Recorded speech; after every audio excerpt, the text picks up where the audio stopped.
ನಮಸ್ಕಾರ ಸ್ನೇಹಿತರೆ, ಇದು ನಿನ್ನೆಯ ಕಂಪ್ಲೀಟ್ ವ್ಲಾಗ್ ಆಗಿರುತ್ತೆ. ಇದು ಮಾರ್ನಿಂಗ್ ಸೀನ್ಸ್ ಇನ್ ಮೈ ಕಿಚನ್. ಮಾರ್ನಿಂಗ್ ಎದ್ದ ತಕ್ಷಣ ಸ್ಟವ್ ಕ್ಲೀನ್ ಮಾಡಿ ಸ್ಲ್ಯಾಬೆಲ್ಲ ಕ್ಲೀನ್ ಮಾಡೋದು ಇದು ಡೈಲಿ ರೋಟೀನ್ ಆಗಿರುತ್ತೆ. ಸೊ ಕುಕ್ಕಿಂಗ್ ಅಂದರೆ ಫಸ್ಟ್ ಕೆಲಸ ಮಾಡೋದೇ ನಾನು ಟೀ ಕಾಯಿಸೋದು. ಅದಕ್ಕಿಂತ ಮುಂಚೆ ಜಸ್ಟ್ ಈ ಥರ ಸ್ಲ್ಯಾಬು ಮತ್ತು ಸ್ಟವ್ನ ಎಲ್ಲ ಒದ್ದೆ ಬಟ್ಟೆಯಲ್ಲಿ ಒರೆಸ್ಕೊತೀನಿ. ತುಂಬ ಗಲೀಜು ಏನಾದರೂ ಆಗಿದ್ರೆ ಸ್ಕ್ರಬ್ ಮಾಡ್ತೀನಿ ಸ್ಟೀಲ್ ಸ್ಕ್ರಬ್ಬರಲ್ಲಿ, ಸೊ ನೀಟಾಗುತ್ತೆ. ಈ ಥರ ಕುಕ್ಕಿಂಗ್ ಮಾಡಬೇಕಾದ್ರೆ ಈ ಆಯಿಲೆಲ್ಲ ಸ್ಪಿಲ್ ಆಗಿರುತ್ತಲ್ಲ, ಅದಕ್ಕೆ ಪ್ರತಿದಿನವೂ ಒಂದು ಸಲ ಒರೆಸ್ಕೊಂಡ್ಬಿಟ್ರೆ ನೀಟಾಗಿರುತ್ತೆ ಆ್ಯಂಡ್ ಕುಕ್ಕಿಂಗ್ ಮಾಡಲಿಕ್ಕೂ ಸ್ವಲ್ಪ ಇಂಟ್ರೆಸ್ಟ್ ಬರುತ್ತೆ. ಸೊ ಇಷ್ಟೆಲ್ಲ ಆಯಿತು. ಹಾಲು ತಗೊಂಡು ನಾನು ನೆಕ್ಸ್ಟ್ ಕೆಲಸ ಮಾಡೋದೇ ಟೀ ಇಡೋದು. ಸೊ ಅತ್ತೆ ಮಾವ ಬಂದಿದ್ರು ಅಂತ ಈಗಾಗಲೇ ನನ್ನ ಪ್ರೀವಿಯಸ್ ವೀಡಿಯೋಲಿ ಹೇಳಿದ್ದೆ. ಅವರು ಇದ್ದರು. ಸೊ ಟೀ ಇವತ್ತು 4 ಜನಕ್ಕೆ ಇಡಬೇಕಾಗಿತ್ತು. ಆ್ಯಂಡ್ ಫಸ್ಟು ಹಾಲಿನ ಕೆನೆ ಎಲ್ಲ ತೆಗೆದುಬಿಡ್ತಾ ಇದ್ದೀನಿ. ಅಂದರೆ ಇದು ಪ್ರೀವಿಯಸ್ ಡೇ ಹಾಲು. ಕೆನೆ ತೆಗೆದುಬಿಟ್ಟು ಸೆಪ್ರೇಟಾಗಿ ಕಾಯಿಸಿ ಲೋಟದಲ್ಲಿ ಹಾಕಿ ಇಟ್ಟಿರ್ತೀನಿ. ಇದನ್ನು ನಾವು ಮೊಸರನ್ನಕ್ಕೆ ಹಾಕ್ಕೊಳ್ಳೋದು ಆ ಥರ ಮಾಡ್ಕೊತೀನಿ. ಫ್ರೆಶ್ ಹಾಲಲ್ಲಿ ನಾನು ಟೀಗೆ ಇಡ್ತೀನಿ. ಸೊ 4 ಜನ ಟೀ ಬೇಕಾಗಿದ್ದರಿಂದ ಫುಲ್ಲು ಹಾಫ್ ಲೀಟರ್ ಹಾಲನ್ನು ಹಾಕಿಬಿಟ್ಟು ಟೀನ ಯೂಶ್ವಲಾಗಿ ಮಾಡಿದ್ದೀನಿ. ಇವತ್ತು ಔಟಿಂಗ್ ಹೋಗೋ ಪ್ಲ್ಯಾನ್ ಇದೆ. ಸೊ ಎಲ್ಲಿಗೆ ಹೋದ್ವಿ, ಏನು ತಿಂದ್ವಿ, ಯಾವ ರೀತಿ ಟೈಮ್ ಸ್ಪೆಂಡ್ ಮಾಡಿದ್ವಿ ಆ್ಯಂಡ್ ನೆನ್ನೆಯ ದಿನ ಹೇಗಿತ್ತು ಅಂತ ಕಂಪ್ಲೀಟ್ ವ್ಲಾಗಲ್ಲಿ ಹೇಳ್ತೀನಿ. ಕೊನೆ ತನಕ ವೀಡಿಯೋನ ನೋಡೋದು ಮರಿಬೇಡಿ. ನೀವಿನ್ನ ನನ್ನ ಚಾನಲ್ಗೆ ಹೊಸಬ್ರಾಗಿದ್ದರೆ, ನನ್ನ ವೀಡಿಯೋಸ್ ನಿಮ್ಗೆ ಇಷ್ಟ ಆಗ್ತಿದ್ರೆ ದಯವಿಟ್ಟು ಚಾನಲ್ಗೆ ಸಬ್ಸ್ಕ್ರೈಬ್ ಮಾಡಿಕೊಂಡು ಎಲ್ಲ ವೀಡಿಯೋಸ್ನ ಫಾಲೋ ಮಾಡಿ. ಬೆಲ್ ಐಕಾನ್ನ ಕ್ಲಿಕ್ ಮಾಡೋದು ಮರಿಬೇಡಿ. ಸೊ ತಪ್ಪದೆ ನಿಮಗೆ ನಾನು ವೀಡಿಯೋ ಅಪ್ಲೋಡ್ ಮಾಡಿದಾಗೆಲ್ಲ ನೋಟಿಫಿಕೇಷನ್ ಬರುತ್ತೆ. ಸೊ ಟೀ ಎಲ್ಲ ಕಾತಿದೆ ಆ್ಯಂಡ್ ಡಿಶ್ ಔಟ್ ಮಾಡ್ತಾಯಿದ್ದೀನಿ ಅವ್ರಿಗೆಲ್ಲರಿಗೂ ಕೊಡೋಕ್ಕೆ. ಮಾರ್ನಿಂಗ್ ರೊಟೀನ್ ಇದಾಗಿತ್ತು. ಕಾರ್ಗೆ ಫ್ಯೂಯಲ್ ಇದ್ದಂಗೆ ಕೆಲವು ಜನಕ್ಕೆ ಟೀ ಕಾಫಿ ಅಂತ ಹೇಳ್ತಾರೆ. ಸೊ ಇದನ್ನು ಕುಡಿದ್ರೇ ಡೇ ಸ್ಟಾರ್ಟ್ ಆಗೋದು ಅಂತ. ಸೊ ನನಗೂ ಹಾಗೇ ಅಷ್ಟಾಯಿತು. ಟಿಫನ್ಗೆ ನಾನು ಅನ್ನಕ್ಕೆ ಇಟ್ಟಿದ್ದೆ, ಬಟಾಣಿ ಸಹ ಸ್ಟೀಮ್ ಮಾಡೋಕ್ಕೆ ಇಟ್ಟಿದ್ದೆ. ಸೊ ಸಿಂಪಲಾಗಿ ಚಿತ್ರಾನ್ನ ಮಾಡ್ಕೊಳ್ಳೋಣ, ಹೆಂಗೋ ಈಚೆಗೆ ಹೋಗ್ತಿದ್ದೀವಿ ಅಂತ ಚಿತ್ರಾನ್ನ ಪ್ರಿಪೇರ್ ಮಾಡ್ತಾಯಿದ್ದೀನಿ. ಬಟ್ ಹೆಲ್ದಿ ವರ್ಷನ್ ಆಗಿರಲಿ ಅಂತ ವೆಜಿಟೇಬಲ್ಸ್ ಸೇರಿಸ್ತಾ ಇದ್ದೀನಿ. ಬಾಣಲಿಗೆ ಸಾಸಿವೆ, ಎಣ್ಣೆ, ಕಡಲೆಬೇಳೆ, ಉದ್ದಿನಬೇಳೆ, ಕಡಲೆಕಾಯಿ ಬೀಜ, ಕರಿಬೇವು ಮತ್ತು ಮೆಣಸಿನ್ಕಾಯಿ ಹಾಕಿ ಫ್ರೈ ಮಾಡಬೇಕು. ಬಿಗಿನರ್ಸ್ ಮತ್ತು ಕೆಲವರಿಗೆ ಮೆಣಸಿನ್ಕಾಯಿ ಹಾಕಿದಾಗ, ಕರಿಬೇವು ಹಾಕಿದಾಗ ಸ್ಪಿಲ್ ಆಗುತ್ತಲ್ಲ ಆಯಿಲು ಅಂತ ಅವ್ರಿಗೆ ನಾನು ವೀಡಿಯೋಲಿ ಒಂದು ಟಿಪ್ ತೋರಿಸ್ತಾ ಇದ್ದೀನಿ ನೋಡಿ. ಈ ಥರ ಮುಚ್ಚಳನ ಅಡ್ಡ ಇಟ್ಕೊಂಡು ನೀವು ಫ್ರೈ ಮಾಡಿದ್ರೆ ಮುಖಕ್ಕೆ ಅಥವಾ ಕೈಗೆ ಆಯಿಲು ಸ್ಪಿಲ್ ಆಗಲ್ಲ.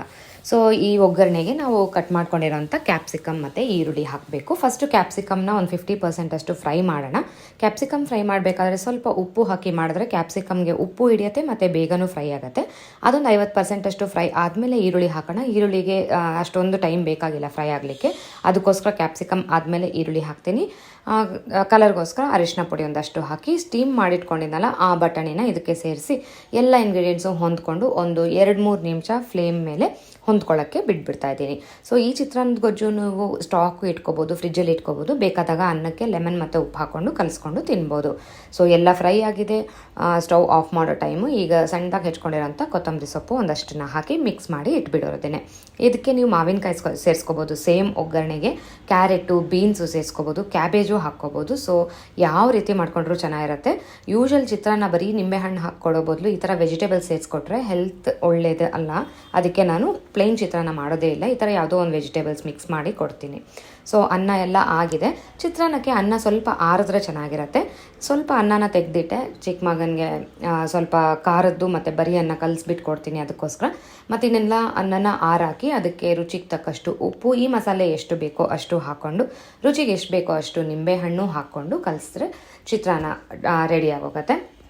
ಸೊ ಒಬ್ಬೊಬ್ಬರೇ ರೆಡಿ ಆದ್ವಿ. ಅಷ್ಟರೊಳಗಡೆ ನಂದು ಇಲ್ಲಿ ಟಿಫನ್ ಎಲ್ಲ ಮುಗ್ದಿತ್ತು. ಹಸ್ಬೆಂಡು ಪೂಜೆ ಎಲ್ಲ ಮುಗಿಸಿದ್ರು.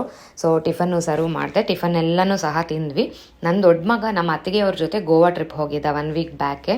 ಸೊ 1 ವೀಕಿಂದ ಅವನು ಇರಲಿಲ್ಲ. ನಿನ್ನೆ ಅವರು ಎಲ್ಲರೂ ವಾಪಸ್ ಬಂದಿದ್ದರು.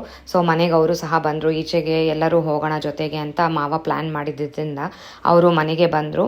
ಇವನು ಅಣ್ಣನ ನೋಡಿ 1 ವೀಕ್ ಆಗಿತ್ತು. ಸೊ ಅಣ್ಣ ಬಂದಮೇಲೆ ಅವನನ್ನು ಬಿಡಲೇ ಇಲ್ಲ. ಬನ್ನಿ ಬನ್ನಿ ಬನ್ನಿ ಅಂತ ಅವನ ಜೊತೆನೇ ಇದ್ದ. ಸೊ ತುಂಬ ಮಿಸ್ ಆಗ್ತಿದ್ದ. ಅವ್ನಿಗೆ ಸಮ್ಮರ್ ಹಾಲಿಡೇಸ್ ಆಗಿರೋದ್ರಿಂದ ಅವ್ನು ಔಟಿಂಗ್ ಹೋಗ್ತಾ ಇದ್ದಾನೆ. ಆ್ಯಂಡ್ ಇವನು ಚಿಕ್ಕವನಾಗಿರೋದ್ರಿಂದ ಇವನು ಎಲ್ಲಿಗೂ ಕಳಿಸಲ್ಲ. ನಾನಿಲ್ಲದೆ ಅವ್ನು ಇರಲ್ಲ, ಇನ್ನೂ ಕಲ್ತಿಲ್ಲ. ಸೊ ಅವನನ್ನು ಮಿಸ್ ಆಗ್ತಿರೋದ್ರಿಂದ ಅಣ್ಣ ಹತ್ರನೇ ಸ್ವಲ್ಪ ಟೈಮ್ನ ಸ್ಪೆಂಡ್ ಮಾಡ್ದೆ. ಆ್ಯಂಡ್ ನಾವು ಎಲ್ಲ ರೆಡಿ ಆಗಿ ಹೊರಟ್ವಿ. ಯಾವ ಕಡೆ ಹೊರಟ್ವಿ ಅಂತ ನಾನು ವಿಡಿಯೋ ಕ್ಲಿಪ್ಸ್ ಮುಖಾಂತರ ಹೇಳ್ತೀನಿ. ಸಮ್ಮರ್ ಹಾಲಿಡೇಸ್ ಆಗಿರೋದ್ರಿಂದ ಈಚೆ ತಿರುಗೋದು ಸ್ವಲ್ಪ ಜಾಸ್ತಿ, ಈಚೆ ತಿನ್ನೋದು ಸ್ವಲ್ಪ ಜಾಸ್ತಿ. ಯೂಶ್ವಲ್ ಸ್ಕೂಲ್ ಟೈಮಲ್ಲಿ ಹೋಗೋಕ್ಕಾಗಲ್ಲ, ಬಟ್ ಈ ಥರ ಬಂದಾಗ, ವೆಕೇಷನ್ ಬಂದಾಗ ಮಕ್ಳಿಗೂ ಎಲ್ಲ ತೋರಿಸ್ಬೇಕು, ನಾವು ಟ್ರೈ ಮಾಡಬೇಕು ಅಂತ ನಾವು ಟೈಮ್ನ ಸ್ಪೆಂಡ್ ಮಾಡ್ತೀವಿ, ಆ ಥರ ಪ್ಲ್ಯಾನ್ ಮಾಡ್ತೀವಿ. The scene craft kitchen and bar ಇದೊಂದು ಒಳ್ಳೆ ರೆಸ್ಟೋರೆಂಟು JP ನಗರಲ್ಲಿ ಲೊಕೇಟ್ ಆಗಿದೆ. ಸೊ ಈ ಕಡೆಯಿಂದ ಆ ಕಡೆಗೆ ನಾವು ಎಲ್ಲರೂ ರೆಡಿಯಾಗಿ ಹೊರಟ್ವಿ. ಆ್ಯಂಡ್ ನಮ್ಮ ಸಿಸ್ಟರ್ ಆ್ಯಂಡ್ ಫ್ಯಾಮಿಲಿ ಅಲ್ಲೇ ಇರೋದು ಹತ್ತಿರ, JP ನಗರ್ ಹತ್ತಿರ. ಸೊ ಅವರು ನಮ್ಮನ್ನು ಜಾಯಿನ್ ಆಗ್ತೀವಿ ಅಂತ ಹೇಳಿದ್ರು. ನಾವು ಈ ಕಡೆಯಿಂದ ಎಲ್ಲರೂ ಹೊರಟ್ವಿ. So we are all ready for lunch ಔಟಿಂಗ್ಗೆ ಹೋಗಿದ್ದಿದ್ದು. ಸೊ ಹೋಗೋಷ್ಟೊಳಗಡೆ ಅವರು ಸಹ ಬಂದಿದ್ದರು. ಆ್ಯಂಡ್ ಎಲ್ಲ ಹೈ ಹೇಳ್ಕೊಂಡು ವೆಲ್ಕಮ್ ಮಾಡಿಕೊಂಡು ಎಲ್ಲರೂ ಒಂದುಗೂಡಿದ್ವಿ. ನಮ್ಮ ಅವಾಗೆ ಮಕ್ಕಳು ಎಲ್ಲರೂ ಸೇರಬೇಕು ಆಗಾಗ ಅಂತ ಇಷ್ಟ. ಸೊ ಯಾರನ್ನೂ ಕೇಳೋದೇ ಇಲ್ಲ, ಅವರೇ ಪ್ಲ್ಯಾನ್ ಮಾಡಿಬಿಡ್ತಾರೆ, ಇಂಥ ದಿನ ಬರ್ತೀನಿ, ಇಂಥ ಹತ್ರಕ್ಕೆ ಹೋಗೋಣ ಅಂತ. ಸೊ ಎಲ್ಲರೂ ಸೇರ್ದಂಗೆ ಆಗುತ್ತೆ. ಗ್ಯಾದರಿಂಗ್, ಫ್ಯಾಮಿಲಿ ಗ್ಯಾದರಿಂಗ್ ಅಂತಲೇ ಹೇಳ್ಬೋದು. ರೀಸೆಂಟಾಗಿ ನಮ್ಮ ಫ್ಯಾಮಿಲಿಯಲ್ಲಿ 3 ಬರ್ಡೇಸ್ ಆಗಿತ್ತು. ಸೊ ಎಲ್ಲೂ ಹೋಗಿರಲಿಲ್ಲ, ಒಬ್ಬೊಬ್ರು ಒಂದೊಂದು ಕೆಲಸದಲ್ಲಿ ಬ್ಯುಸಿ ಇದ್ದಿದ್ದರಿಂದ. ಸೊ ಎಲ್ಲರದು ನೆನ್ನೆನೇ ಸೆಲೆಬ್ರೇಟ್ ಮಾಡೋಣ ಅಂತ ಈ ಥರ ಔಟಿಂಗ್ ಪ್ಲ್ಯಾನ್ ಮಾಡಿದ್ವಿ. ಆ್ಯಂಡ್ ಆ್ಯಂಬಿಯನ್ಸ್ ಅಂತೂ ಸಖತ್ತಾಗಿತ್ತು. ನಮಗೊಂದು ಡಿಸಪಾಯಿಂಟ್ಮೆಂಟ್ ಆಗಿದೆ ಏನು ಅಂದರೆ, ನಾವು ಆಗಲೇ 13 ಮೆಂಬರ್ಸ್ಗೆ ಟೇಬಲ್ ಬುಕ್ ಮಾಡಿದ್ವಿ, ಬಟ್ ಬುಕ್ ಮಾಡಿರೋಂಥ ಟೇಬಲ್ ಬೇರೆ ಅವ್ರು ಕೊಟ್ಬಿಟ್ಟಿದ್ರು. ಸೊ ಇದು ಡಿಸಪಾಯಿಂಟ್ ಆಗಿತ್ತು. ನಾವು ಕೂತ್ಕೊಂಡಿರೋ ಜಾಗದಲ್ಲಿ ಸ್ವಲ್ಪ ಸನ್ಲೈಟ್ ಇದ್ದಿದ್ದರಿಂದ ನಮ್ಗೆ ಅಷ್ಟೊಂದು ಸ್ಯಾಟಿಸ್ಫ್ಯಾಕ್ಷನ್ ಆಗಲಿಲ್ಲ. ಫುಡ್ ವೈಸ್ ಚೆನ್ನಾಗಿತ್ತು. ನಾವು ಒಂದು 6 to 7 types of starters order ಮಾಡಿದ್ವಿ ಆ್ಯಂಡ್ ಎಲ್ಲ ಮಂಚ್ ಮಾಡಿದ್ವಿ ಚೆನ್ನಾಗಿ. ಫುಡ್ ಟೇಸ್ಟ್ ವೈಸ್ ಚೆನ್ನಾಗಿದೆ, ಬಟ್ ಹೆವಿ ಕಾಸ್ಟ್ಲಿ ಅನಿಸ್ತು. ಸೊ ಸೂಶೀಸ್ ಅಂತೆ, ಡಿಮ್ಸಮ್ಸ್ ಅಂತೆ, ಪನ್ನೀರ್ ಟಿಕ್ಕಾಸು, ಈ ಥರ ಡಿಫ್ರೆಂಟ್ ಮಾಕ್ಟೈಲ್ಸು ಎಲ್ಲ ಟ್ರೈ ಮಾಡಿದ್ವಿ. ಯಾವುದೂ ಫುಡ್ ನನಗೇನೋ ಚೆನ್ನಾಗಿಲ್ಲ ಅಂತ ಅನಿಸ್ಲಿಲ್ಲ. ಪ್ರತಿಯೊಂದು ಫುಡ್ಡು ಅದರದ್ದೇ ಆದಂಥ ಡಿಫ್ರೆಂಟ್ ಆಗಿರೋಂಥ ಟೇಸ್ಟ್ ಇದೆ. ಆ್ಯಂಬಿಯನ್ಸ್ಗೆ, ಫುಡ್ಗೆ ಪೇ ಮಾಡೋದಕ್ಕೆ ಇದೇನಿಲ್ಲ, ಬಟ್ ನನಗೆ ಮ್ಯಾನೇಜ್ಮೆಂಟ್ ಸ್ವಲ್ಪ ಇಷ್ಟ ಆಗಲಿಲ್ಲ ಅಷ್ಟೇ. And heavy costly. ಪ್ರತಿಯೊಂದು ಸ್ಟಾರ್ಟರು 500 ಮೇಲೆ ಇತ್ತು ಒಂದು ಪೋರ್ಷನು. ಸೊ ಅದು ಸ್ವಲ್ಪ ಹೆವಿ ಅನಿಸ್ತು. ಬಟ್ ಆ ಕಡೆ JP ನಗರ, ಜಯನಗರ ಆ ಕಡೆ ಇದೆಲ್ಲ ಕಾಮನ್ ಅಂತ ಅನಿಸುತ್ತೆ. ಸೊ ಒಬ್ಬೊಬ್ಬರು ಯಾರಿಗೆ ಏನು ಬೇಕೋ ಮಾಕ್ಟೈಲ್ಸ್ ಆರ್ಡರ್ ಮಾಡಿಕೊಂಡು ಎಲ್ಲದನ್ನು ಮಂಚ್ ಮಾಡಿದ್ವಿ. ಆ್ಯಂಡ್ ಚಿಟ್ ಚಾಟ್ ಮಾಡಿಕೊಂಡು ಫುಡ್ನ ಮಂಚ್ ಮಾಡಿಕೊಂಡು ಕೆಲವು ಫೋಟೋಸ್ನ ಕ್ಲಿಕ್ ಮಾಡ್ಕೊಂಡು ರೀಲ್ಸ್ ಮಾಡ್ಕೊಂಡು ಟೈಮ್ ಸ್ಪೆಂಡ್ ಮಾಡಿದ್ವಿ. ನನಗೆ ಸ್ವಲ್ಪ ಕ್ರೇಜಿಯಾಗಿರೋಕ್ಕೆ ಇಷ್ಟ. ಈ ಥರ ಫ್ಯಾಮಿಲಿ ಗ್ಯಾದರಿಂಗ್ ಆದಾಗ ನಾನೊಂಥರ ಚೈಲ್ಡಿಶ್ ಆಗಿ ಆಡ್ತೀನಿ. ಆ್ಯಂಡ್ ನನ್ನ ಸುತ್ತಮುತ್ತಲೂ ಇರೋರನ್ನ ನಗ್ಸೋಕ್ಕೆ ಟ್ರೈ ಮಾಡ್ತೀನಿ. ಸೊ ಆ ಥರನೇ ಫ್ಯಾಮ್ಲಿ ಜೊತೆ ಇದ್ದಾಗ ಹ್ಯಾಪಿಯಾಗಿ ಮಾತಾಡಿಕೊಂಡು ಎಂಜಾಯ್ ಮಾಡ್ಕೊಂಡಿರ್ತೀವಿ. ಸೊ ಫುಡ್ನ ಎಂಜಾಯ್ ಮಾಡಿ ನಾವು ಸಹ ಕೆಲವು ಫೋಟೋಸ್ನ, ವೀಡಿಯೋ ಕ್ಲಿಪ್ಸ್ನ ಶೂಟ್ ಮಾಡಿಕೊಂಡೆ. ನನಗೆ ನೆನ್ನೆ ನನ್ನ ಸೊಸೆ ಅಂದರೆ ನಮ್ಮ ಅತ್ತಿಗೆ ಮಗಳು ಕೆಲವು ವೀಡಿಯೋ ಕ್ಲಿಪ್ಸ್ನ ಶೂಟ್ ಮಾಡೋಕ್ಕೆ ಹೆಲ್ಪ್ ಮಾಡಿದ್ರು. ಸೊ ಅವ್ರಿಗೆ ಈ ವಿಡಿಯೋ ಮುಖಾಂತರ ಥ್ಯಾಂಕ್ಸ್ ಹೇಳೋಕ್ಕೆ ಇಷ್ಟಪಡ್ತೀನಿ. ನೀವು ನೋಡ್ಬೋದು ವಿಡಿಯೋ ಕ್ಲಿಪ್ಪಲ್ಲಿ ಆ್ಯಂಬಿಯನ್ಸ್ ಯಾವ ರೀತಿ ಇದೆ ಅಂತ. ಹೆವಿಲಿ ಕ್ರೌಡೆಡ್ ಇತ್ತು. ನಿನ್ನೆ May 1 ಅಲ್ವಾ, ಲೇಬರ್ಸ್ ಡೇ, ಆ್ಯಂಡ್ ತುಂಬ ಆಫೀಸಸ್ಗೆ ರಜೆ ಇರುತ್ತೆ.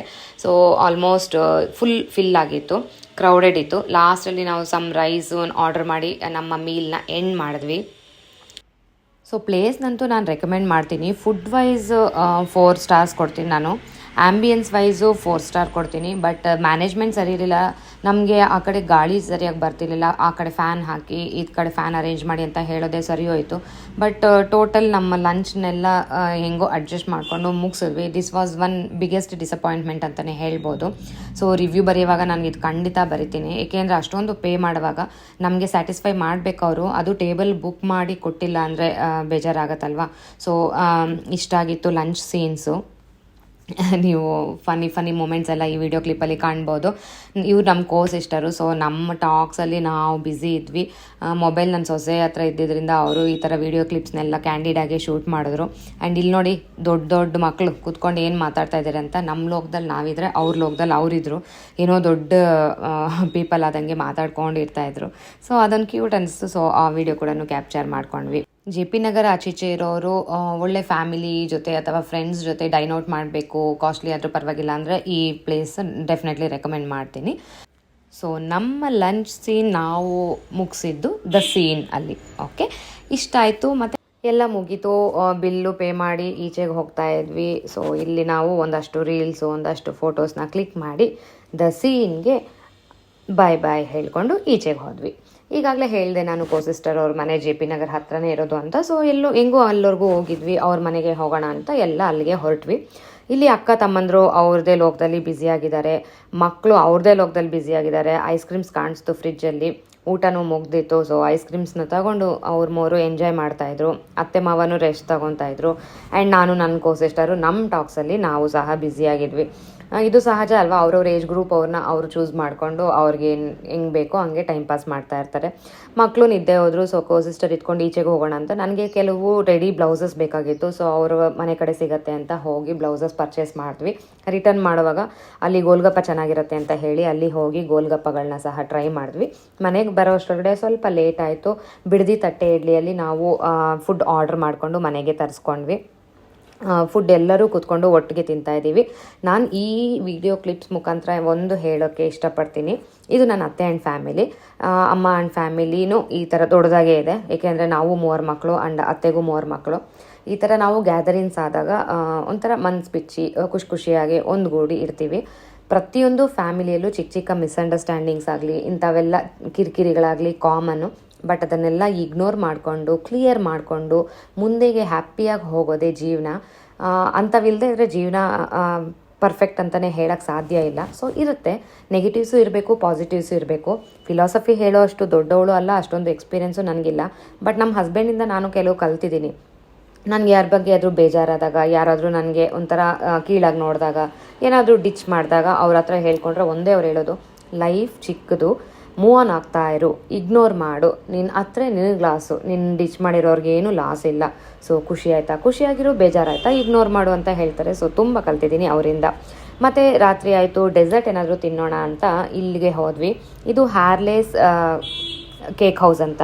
ಇದು JP ನಗರಲ್ಲೇ ಇರೋದು. ಸ್ವೀಟ್ ಟೂತ್ ಇರೋರಿಗೆ, ಅಂದರೆ ಸ್ವೀಟ್ಸ್ ಅಂದರೆ ಇಷ್ಟ ಇರೋರಿಗೆ ನಾನು ಈ ಪ್ಲೇಸ್ ಡೆಫಿನೆಟಾಗಿ ರೆಕಮೆಂಡ್ ಮಾಡ್ತೀನಿ. ಕ್ಯೂಟಾಗಿರೋಂಥ ಕೇಕ್ಸು, ಮ್ಯಾಕ್ರೋನ್ಸು ಇಲ್ಲಿ ಅವೈಲಬಲ್ ಇದೆ.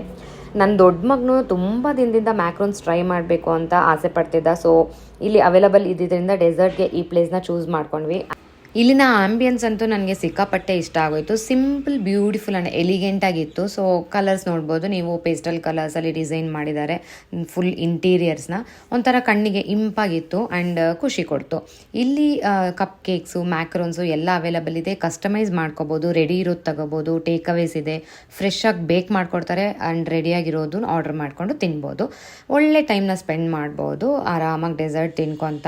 ನೀವು ನೋಡ್ಬೋದು ಕಲರ್ಫುಲ್ ಆಗಿರೋಂಥ ಮ್ಯಾಕ್ರೋನ್ಸು, ಡಿಫ್ರೆಂಟ್ ಫ್ಲೇವರ್ಫುಲ್ ಆಗಿರೋಂಥ ಕಪ್ ಕೇಕ್ಸು ಎಲ್ಲನೂ ಅವೈಲಬಲ್ ಇದೆ. ಸೊ JP ನಗರ ಆಚೆ ಇರೋರು ನೀವು ಇಲ್ಲಿ ಹೋಗಿ ಟ್ರೈ ಮಾಡ್ಬೋದು. ಆ್ಯಂಡ್ ನಾವು 12 varieties of cupcakes, different varieties macarons ಕೆಲವು ಆರ್ಡರ್ ಮಾಡಿದ್ವಿ. ಆ್ಯಂಡ್ ಪ್ರತಿಯೊಂದು ಮೆಲ್ಟ್ ಇನ್ ಮೌತ್ ಅಂತಲೇ ಹೇಳ್ಬೋದು. ಒಂಥರ ನನಗೆ ಆ ಪೋರ್ಷನ್ ಚಿಕ್ಕದಾಗಿ ಇರ್ಬೋದು, ಸಖತ್ತಾಗಿ ಇಷ್ಟ ಆಯಿತು. ಅದನ್ನು ಎಕ್ಸ್ಪ್ರೆಸ್ ಮಾಡೋಕ್ಕಾಗ್ತಾಯಿಲ್ಲ. ಪ್ರತಿಯೊಂದು ಕೇಕು ಮೆಲ್ಟ್ ಇನ್ ಮೌತ್ ಆಯಿತು, ಆ ಥರ ಇತ್ತು. ಸೊ ಹ್ಯಾಪಿಯಾಗಿ ನಾವು ಡೆಸರ್ಟ್ನೆಲ್ಲ ತಿಂದು ನಮ್ಮ ಟೈಮ್ನ ಸ್ಪೆಂಡ್ ಮಾಡಿ ಅಲ್ಲಿನೂ ಸಹ ಮುಗಿಸಿದ್ವಿ. ಮತ್ತು ನಾನು ಟೇಕ್ ಅವೇನೂ ಸಹ ತಂದೆ. ಕೆಲವು ಮ್ಯಾಕ್ರೋನ್ಸ್ ಇಷ್ಟ ಆಗಿದ್ದರಿಂದ ಟೇಕ್ ಅವೇನೂ ತಂದೆ. So thanks for watching this video friends. Hope you like it. This was the complete yesterday's vlog.